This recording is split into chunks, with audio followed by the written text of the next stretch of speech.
A brisk fall breeze swept through the small suburban neighborhood, rustling leaves across the pavement as Officer Don Miller adjusted his sunglasses. He had been on patrol in this quiet town for nearly a decade and prided himself on keeping his streets in order. Yet today, something had already put him on edge. Maybe it was the political tension brewing across the country, or perhaps it was the growing pressure to uphold the image of a respectable officer. Either way, when he saw a shiny red car parked slightly crooked near the grocery store, his instincts flared up. He pulled over with a sigh, mentally preparing himself for another mundane encounter. As Don approached the vehicle, his mood darkened. The driver's window rolled down to reveal a woman, poised, confident, and wearing a bright red MAGA hat that stood out like a flame against her sleek black hair. For a moment, he froze, unable to reconcile what he was seeing. A black woman sporting that hat. It didn't sit right with him. It didn't make sense. To Don, the world was made up of clear lines and categories, and this woman didn't fit neatly into any of them. License and registration, he barked, his voice clipped. The woman, whose name he would later learn was Lisa Harris, didn't flinch. Instead, she reached calmly into her purse, handing over her documents with a small, composed smile. "Good morning, officer," she said politely, her tone so steady it seemed almost practiced. Don eyed her documents suspiciously, his gaze flickering back to the hat. He couldn't hold his tongue. "Bit of an odd choice, don't you think?" he muttered, nodding toward the logo emblazoned on her cap. The corners of Lisa's lips twitched, but she didn't rise to the bait. "Is that relevant to the traffic stop?" she asked, her voice unwavering. The tension thickened as Don scrutinized her papers. He was looking for something, anything, that might give him leverage. Expired registration, an unpaid fine, a misspelled name, something to justify his growing irritation. But everything was in order. Lisa sat patiently, her hands resting on the steering wheel, her demeanor calm yet unshakably firm. "Where are you headed?" Don finally asked, his tone laced with suspicion. Back home, Lisa replied simply. Her answers gave him nothing to latch onto. It only fueled his frustration. How could someone sit so composed under such scrutiny? And why was she wearing that asterisk hat? Don leaned forward slightly, his voice dropping lower. "Do you even know what that hat represents?" he asked, his words sharp. Lisa's eyes met his, her gaze steady. "I'm very aware, officer. Are we done here?" The simplicity of her response caught him off guard. He stood there for a moment, conflicted, the weight of unspoken judgments hanging in the air. It wasn't just the hat. It was what it represented in his mind. He saw it as a symbol that clashed with her very identity, a statement that didn't align with the picture he had painted of people like her. But before he could say anything else, a voice crackled through his radio, pulling his attention momentarily away. Don handed her documents back. But the interaction wasn't over. He wasn't ready to let it go, and something inside him compelled him to push further. "You know, people like you don't usually—" His voice trailed off, and for a brief moment, his mask of professionalism slipped, revealing the biases he worked so hard to hide. Lisa tilted her head slightly, her expression calm but challenging. "People like me," she repeated, her tone daring him to continue. Don opened his mouth to reply, but before he could, something unexpected happened. A squad car pulled up beside his, and another officer stepped out. A familiar face to Don, but one who hadn't been on the force long enough to become jaded. "Hey, Don," the younger officer called out, his voice light. "Need backup." Lisa's gaze shifted briefly to the new arrival before returning to Don. "Am I free to go, officer?" she asked again, her patience unyielding. Don hesitated, his hand still resting on the edge of her car door. But as he stood there, something about her calm demeanor and unwavering confidence began to gnaw at him. Who was this woman? And why did she seem so unfazed by his authority? "Not yet," Don replied, though even he wasn't sure why he was prolonging the encounter. Lisa raised an eyebrow, the faintest hint of a smile playing on her lips. "Well then," she said softly, I hope you're ready for what comes next." Dan frowned, confused by her cryptic remark. But before he could question her further, his radio crackled again, this time with a message that made him freeze in place. "Officer Miller, you've got a priority call. It's about the woman you're with. Dispatch says you need to hear this." Lisa leaned back in her seat, her expression unreadable. The red MAGA hat sat proudly atop her head, its bold lettering practically glowing in the afternoon sun. Dan's grip tightened on the radio as he responded to the call, his mind racing with possibilities. Or could Dispatch possibly know about her? And why did it feel like his entire world was about to shift? The answer was coming, but it wasn't what Dan expected. Not by a long shot. Dan's fingers hovered over the radio, his pulse quickening. The disembodied voice from Dispatch had unsettled him, breaking through his usual air of authority. Why would they send an urgent message about ***? What could they possibly know about a woman who, just moments ago, was nothing more than a peculiar driver with a hat he didn't agree with? "Copy that. Go ahead," Dan replied, trying to sound composed, though his throat felt dry. He cast a quick glance at Lisa, who sat motionless in her seat, the faintest hint of anticipation in her otherwise calm demeanor. It was as if she knew this was coming. The radio crackled again, and the voice on the other end became clearer. "We've just received information. The driver you've stopped, Lisa Harris, might be connected to an ongoing investigation. Stand by for details." Dan stiffened, a mix of confusion and curiosity swirling in his mind. An investigation. She didn't look like the type, he thought reflexively, though he knew how flawed that logic was. Appearances could be deceiving, and his training had drilled that into him. But Lisa's serene expression was throwing him off. She wasn't nervous, defensive, or even remotely fazed. If anything, she seemed prepared. What kind of investigation? Dan pressed into the radio, his voice a little sharper now. The silence from Dispatch stretched just long enough to make him uneasy. "I'm pulling up the file," the voice finally responded. "It's complicated." Dan exhaled sharply, his frustration mounting. Complicated wasn't an answer. It was an invitation to chaos. He glanced at the younger officer who had pulled up beside him. The rookie stood a few feet away, observing the exchange with the tentative curiosity of someone still learning the ropes. Dan waved him off, signaling that he had it under control, that he wasn't so sure he believed it himself.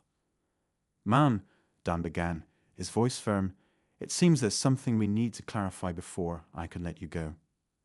Lisa tilted her head, her gaze steady. "Is that so?" she replied, her tone still maddeningly calm. "Well, I'm not in a rush, officer. Take all the time you need." The subtle confidence in her words unsettled Dan further. It wasn't arrogance, but it was close. She knew something he didn't, and that imbalance of power was starting to weigh on him.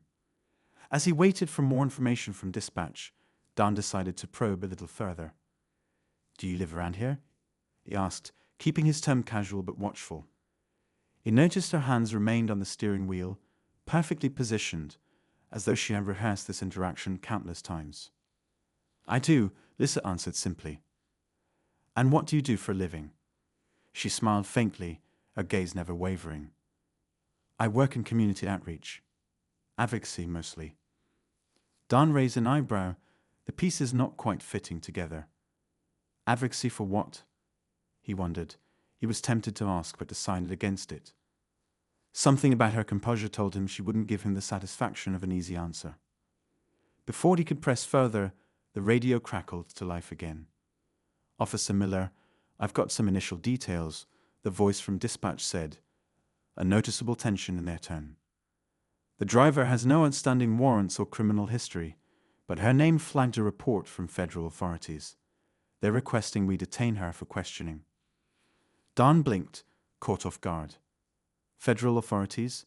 He glanced back at Lisa, who sat as if she had all the time in the world. She wasn't acting like someone with something to hide, and yet her name was now tied to something big enough to catch the attention of higher-ups. "What's the nature of the report?" Dan asked, his voice lower now, as if speaking too loudly might somehow alert Lisa to what was unfolding. "We didn't have full details," Dispatch admitted. "It's classified.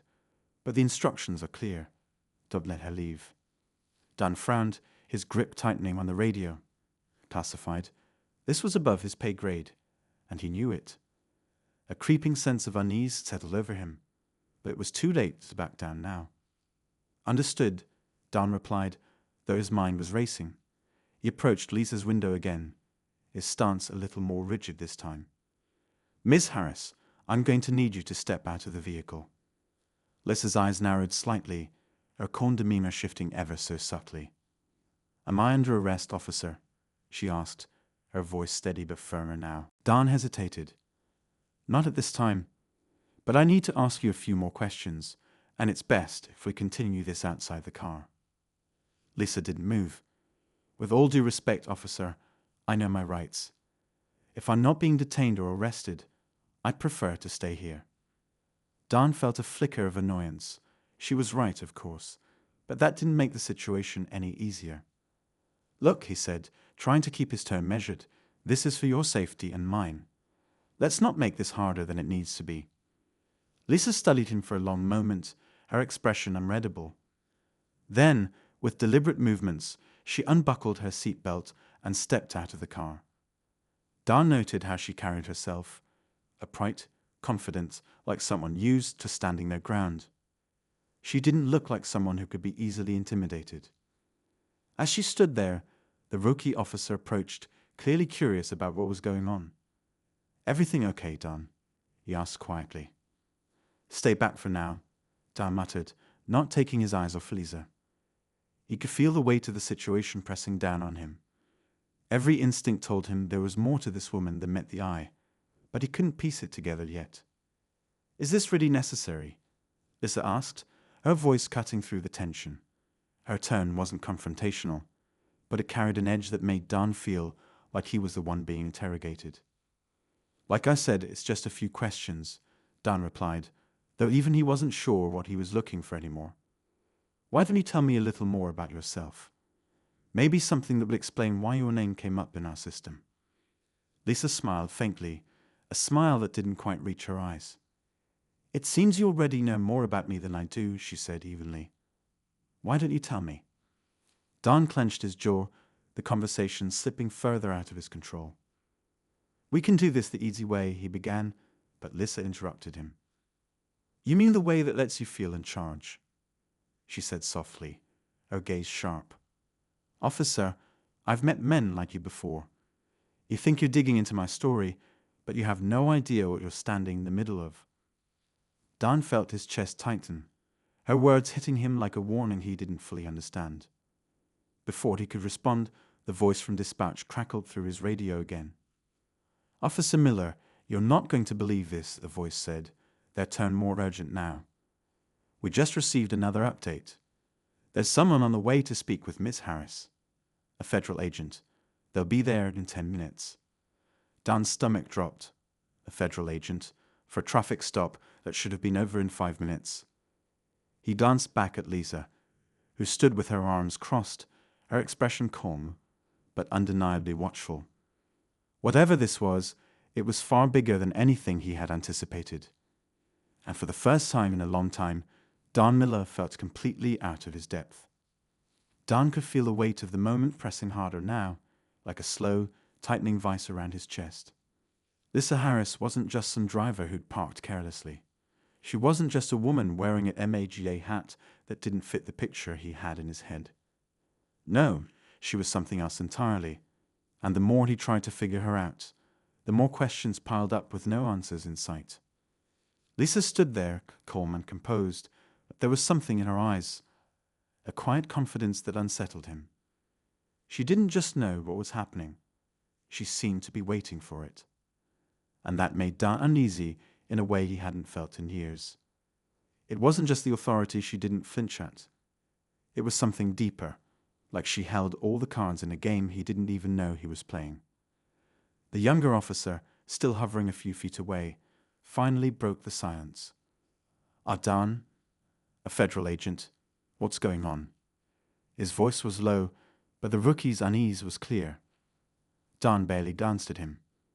"I don't know," he muttered, his focus locked on Lisa. "But we're going to find out." Lisa, meanwhile, adjusted the brim of her hat, her movements slow and deliberate. "You look nervous, Officer Miller," she said, her voice smooth but edged with something sharp. "That's not a good look for someone in your position." Dan stiffened, his jaw tightening. "You don't seem too worried about the fact that someone from the federal government is coming to talk to you," he shot back, his tone sharper than he intended. Lisa tilted her head, a faint smile tugging at the corners of her mouth. "Why should I be? I know who I am. Do you?" The question hung in the air, heavy and cutting. Dan's fists clenched at his sides, but he forced himself to stay composed. She was trying to get under his skin, and it was working. He didn't like it. Didn't like the way she seemed so in control, even when all the power should have been his. The rookie, clearly sensing the tension, shifted awkwardly on his feet. "Maybe we should wait for the agent," he offered, his voice tentative. "You know, let them handle this." Dan ignored him, his pride too wounded to back off now. He was the one in charge here, not some agent, and definitely not Lisa Harris. "I'll handle it," he said firmly, though even he wasn't sure what handling it meant anymore.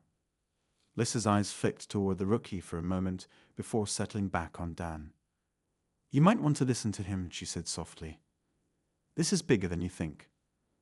The words sent a chill down Dan's spine, though he refused to show it. He opened his mouth to respond, but before he could, the unmistakable sound of tires crunching on gravel drew everyone's attention. A sleek black SUV pulled into the lot, its windows tinted so dark that it seemed to absorb the light around it. Dan's chest tightened as the vehicle came to a stop, its engine powering ominously before it shut off. The door opened and a man stepped out, his presence commanding even before he spoke. He wore a dark suit and sunglasses, the kind of polished, no-nonsense look that screamed federal agent. His movements were deliberate, calculated, as if he'd done this 100 times before. He didn't spare a glance at Dan or the rookie as he walked straight toward Lisa. "Miss Harris," the agent said, his voice low and even. There was no question in his tone, only certainty, like he already knew everything he needed to know about her. Lisa turned to face him fully, her expression softening slightly. "Agent Morris," she replied, her tone warmer than it had been with Dan. "You're early." Dan blinked, caught off guard. She knew him. This wasn't just some random federal interest. This was personal. The agent gave a small nod, his lips pressing into a thin line. "I came as soon as I got the call. We need to talk." Lisa's smile was faint but genuine. "I figured as much." She gestured toward Dan. "But it seems Officer Miller here had some questions first." Agent Morris turned his attention to Dan for the first time, and the weight of his gaze was almost physical.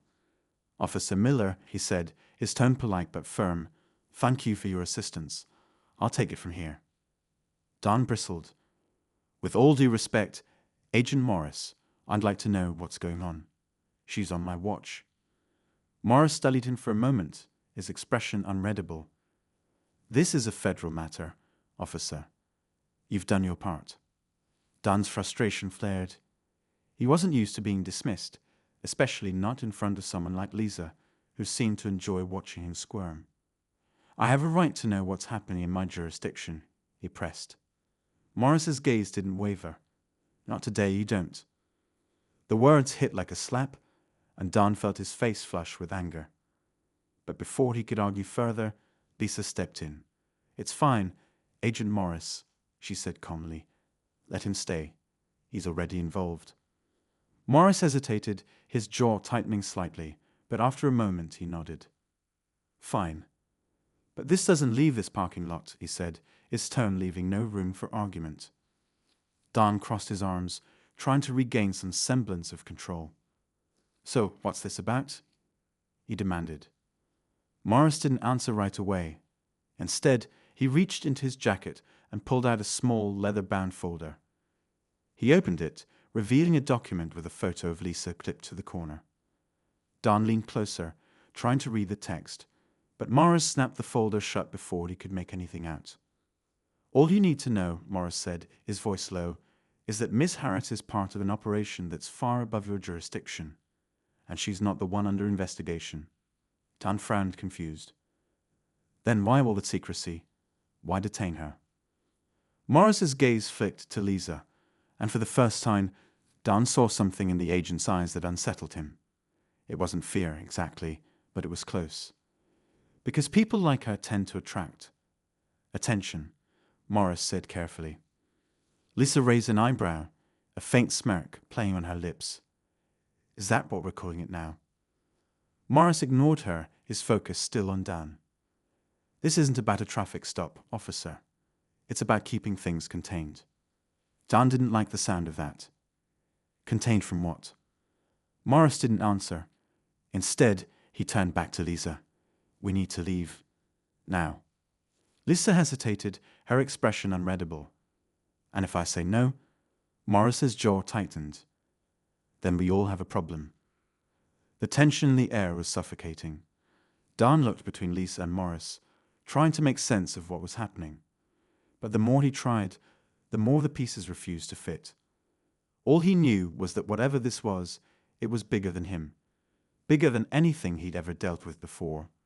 And it was only just beginning. The silence that followed Agent Morris's ultimatum was as sharp as broken glass. Lisa's calm demeanor remained unshaken, but Dan could sense the subtle shift in her posture, a tension coiling beneath her composure. She wasn't just thinking about what to do next. She was calculating, weighing options, preparing for something Dan couldn't see coming. Morris's face was set like stone, his patience wearing thin. "Lisa," he said, his voice lower now, almost a warning.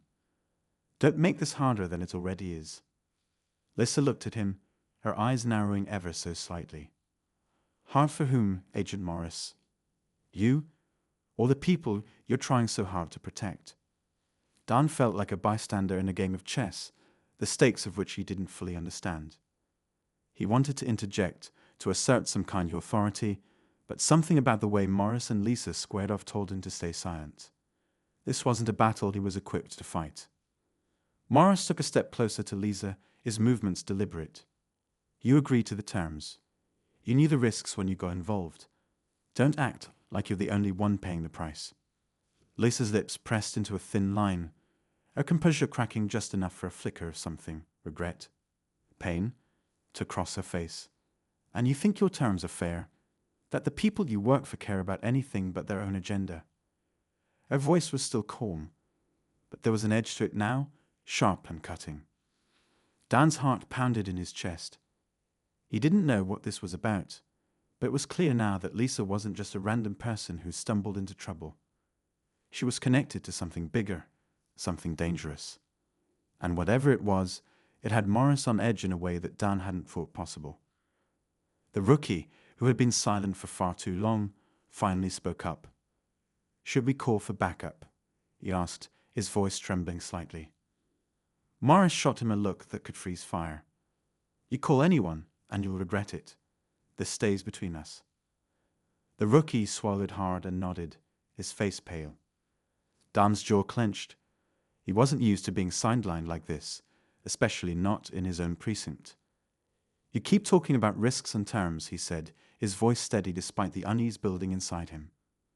"But no one's explaining what the hell is going on. Someone better start talking." Morris sighed, pinching the bridge of his nose like a man on the edge of losing his patience. "This isn't about you, Officer Miller. It never was. Just let it go." But Dan couldn't. "Not now." "That's not good enough," he snapped. "You show up here, act like you own the place, and expect me to stand down without a damn explanation. No, not happening." Lisa glanced at Dan, something like approval flickering in her eyes. "Careful, officer," she said quietly. "You might actually start sounding like someone who cares about the truth." Morris shot her a warning look, but she ignored it, turning her full attention to Dan. "You want to know the truth?" she asked, her voice soft but steady. "The real truth." Dan hesitated. Every instinct he had told him to back off, to let Morris handle whatever this was. But something in Lisa's gaze held him there, rooted to the spot. "Yes," he said finally, "I do." Lisa took a deep breath, her eyes never leaving his. "I used to work for the people Morris here answers to. They made promises, big promises about making the world safer, about protecting people like you from the things you can't see coming. But they lied. They always lie." Morris's jaw tightened. "That's enough, Lisa." She ignored him. "The truth is, they're not protecting you. They're controlling you. And when you don't fit their narrative, they'll do whatever it takes to make you disappear." Dan felt a chill run down his spine. He wanted to dismiss her words, to chalk them up to paranoia or some kind of vendetta. But the way Morris shifted uncomfortably, the way he avoided meeting her eyes, it told a different story. "That's why you're here, isn't it?" Dan asked, his voice low. "Because you don't fit their narrative anymore." Lisa smiled faintly, but it was a bitter smile, one that didn't reach her eyes. "Bingo." Morris stepped between them, his face a mask of frustration. "You don't know what you're talking about, Miller. Liz is not some innocent victim in all this. She knew exactly what she was getting into. She made her choices." "And now I'm making a new one," Lisa said, her voice firm. "I'm done playing by their rules." Morris turned to her, his voice dropping to a dangerous level. "If you think you can walk away from this, you're delusional. You don't just quit. You don't just disappear. They'll find you." Lisa met his gaze without flinching. "Let them try." Dan's pulse raced as the tension in the air reached a breaking point. Whatever was happening here, it was far from over. And for the first time in his career, he wasn't sure which side he should be on.